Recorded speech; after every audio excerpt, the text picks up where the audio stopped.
There are a lot of times throughout the year where we all experience financial stress, whether it's the start of a school year, mid-year sales, extra periods where we've just got to pay our bills, or even just coming into Christmas. And there is a really strong temptation to use those buy now, pay later schemes. We're having a chat today to one of Legal Aid's consumer advocates, Paul Holmes, about buy now, pay later and what's it all about and what are some of the pitfalls. So Paul, let's just start with what is buy now, pay later. Isn't it just a lay-by? So buy now, pay later is actually a bit different to a lay-by.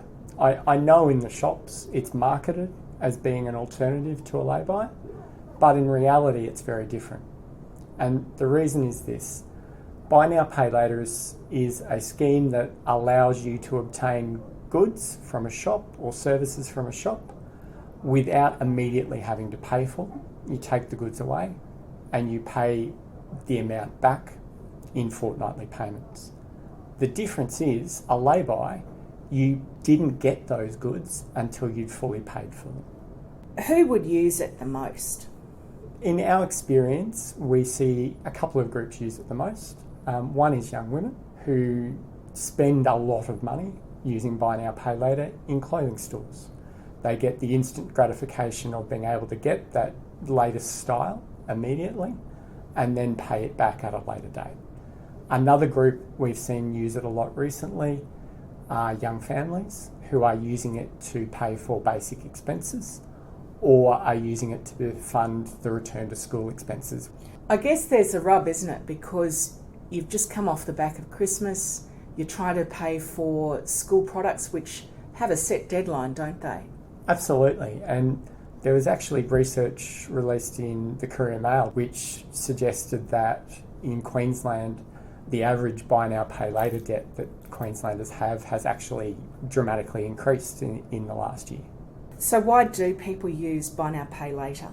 I think there's a couple of reasons. One is the instant gratification that you can get whatever it is you need now without necessarily having all of the money that you would otherwise need to buy the good using another form of credit or loan.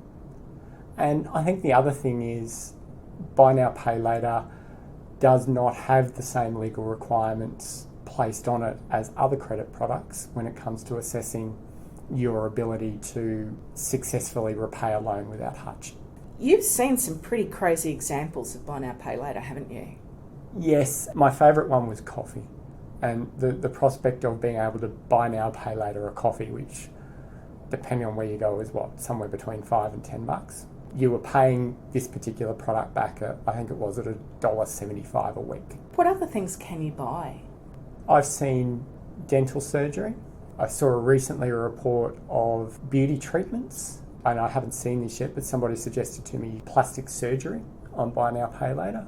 And then there's your run-of-the-mill services that you see in shops. Hairdressing's a common one. If you look on eBay, there's a buy now, pay later option now offered on eBay. So pretty much it's everywhere through our society now. It has made it pretty much everywhere in our society. There've got to be some pitfalls here. One of the attractions buy now, pay later uses to market itself is they say there's no interest charged. And that differentiates it, say, from a credit card or a personal loan. But the sting in the tail we find for a lot of our clients who will end up with 5, 6, 7 different buy now, pay laters that they're paying back is that if you miss a payment, there is late fees. And in some buy now, pay later schemes, there are other fees such as administration fees or account keeping fees that are charged each month.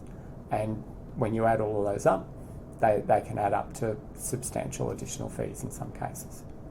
March 2021 saw a new code of conduct introduced to try to counter some of the issues that everyday people have experienced dealing with buy now, pay later products. What does this code mean for these people? Industry codes are quite common across all industries, and they aim to provide consumers with a complaint mechanism that they can use to complain when companies in that industry aren't doing the right thing.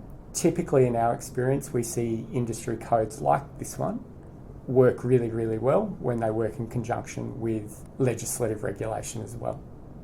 In this particular instance, it remains to be seen how effective the Buy Now Pay Later code is.